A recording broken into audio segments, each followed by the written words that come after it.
Argument: there is neither black nor a white Sabbath. The ethical criterion of all acts is whether they are antisocial or so motivated. The Sabbath is an inverse reversion for self-seduction, an undoing for a divertive conation. The witch, so engaged, is old, grotesque, worldly, and libidinously learned, and is sexually attractive as a corpse, yet she becomes the entire vehicle of consummation. This is necessary to transmute the personal aesthetic culture. Thus, the Sabbath becomes a deliberate sex orgy for the purpose of materialization, the great reality of as-if wishful thinking.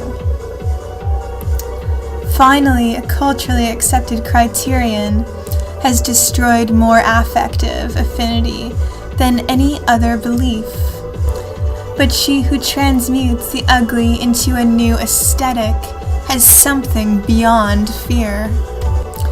This is always secret, communal, and periodic in enforced consummation, for almost unlimited wish fulfillment by lengthy voluntary abstinence, repression, and sacrifice until release by mass sexual saturation for one purpose: the exteriorization of a wish by a great saving and a total spending. After complete sexual satiation, there appears an exteriorized hallucination of the predetermined wish, which is magical in its reality.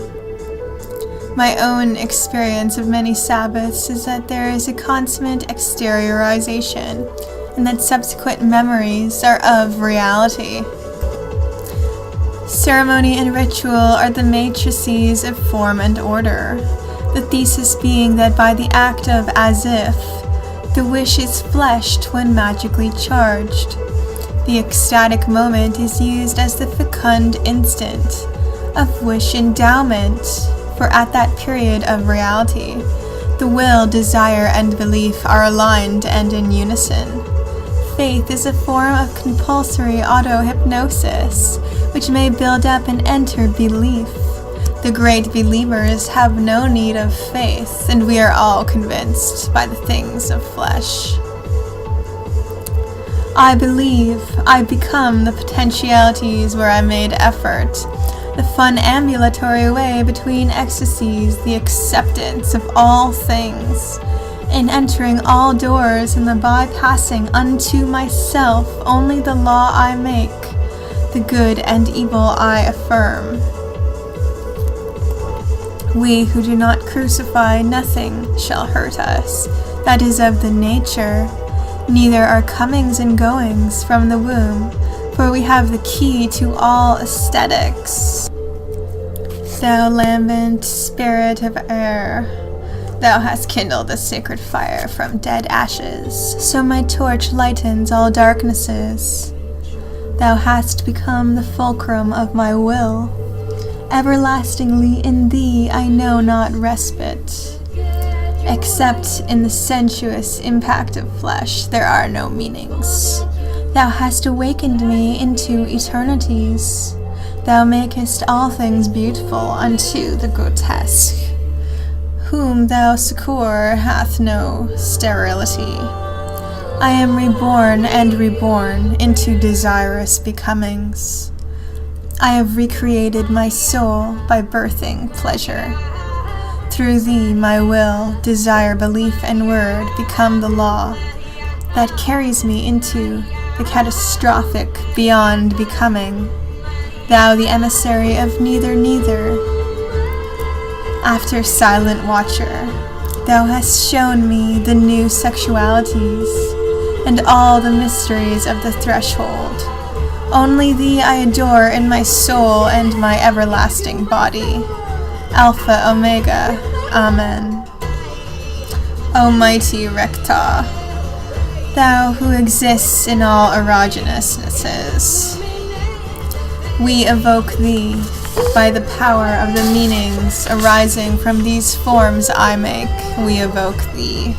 By the talismans that speak the secret leitmotif of desire, we evoke thee. By the sacrifices, abstinences, and transvaluations we make, we evoke thee.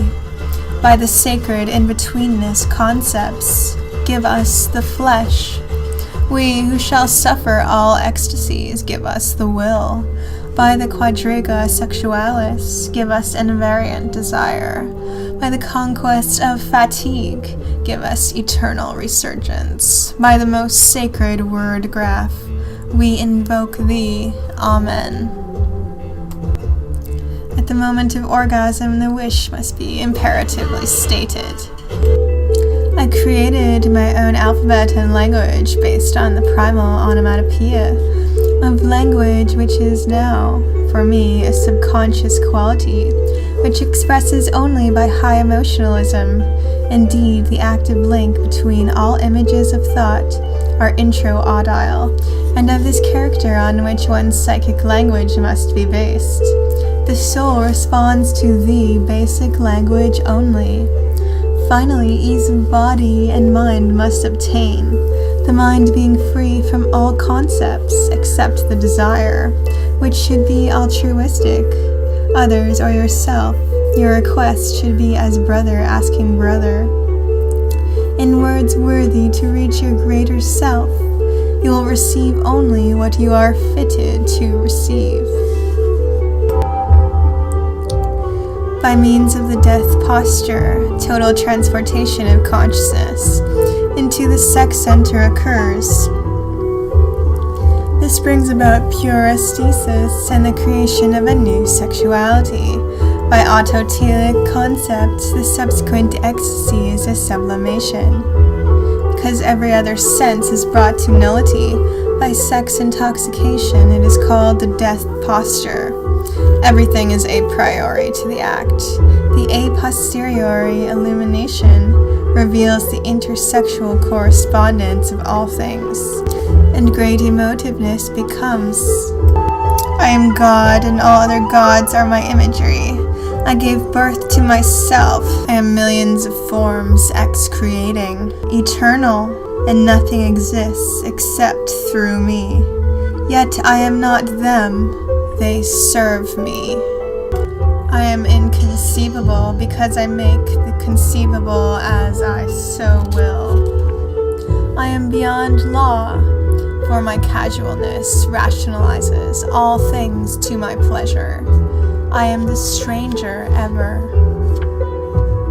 Arrivism formulates from our integrals, our thisness into as if becoming, as now, the intentional becoming extensional, action by spontaneity, conforming everything critical and subvertive to itself, which is the mechanism of evoking our thisness.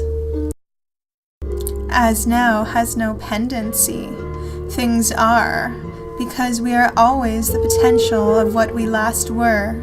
The gospel of the arrivist is always her own. How to trap an arrivist familiar to earth, the elemental.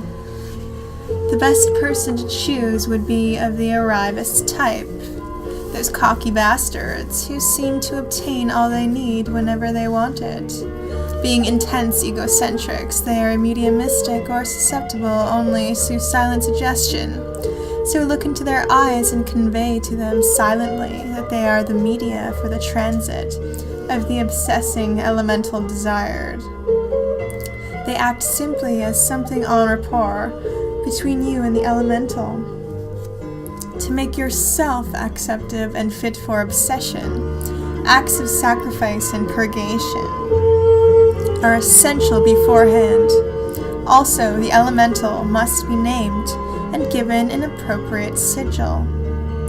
Query to great arrivism, behold everything in the self. Thou art this and all that exists. But here's the catch, never at one time. Mind is universal and includes. Ego separates. That art thou, never is, always. I was or may become this, and only I am an ego. Often losing self-consciousness, I behold multiplicity in all things, and myself as the interrelating oneness. For whatsoever else I conceive will lead me astray or into as if. The more I get into things, the more I am beyond them, so the more within, the more without. I am everywhere present, yet unknown to myself except in ego.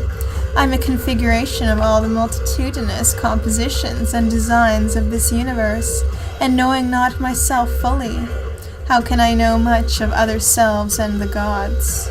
But the man we know is merely made from his beliefs as he enacts them, for being is a function of the all-remembering soul. If you suggest a wish to the thing you desire of, in their own manner there will be a response. Magic. Belief conjures the will, becomes the courage, taking its own moral or physical color. Desire seeks all essential affixes. The only necessity is sincerity.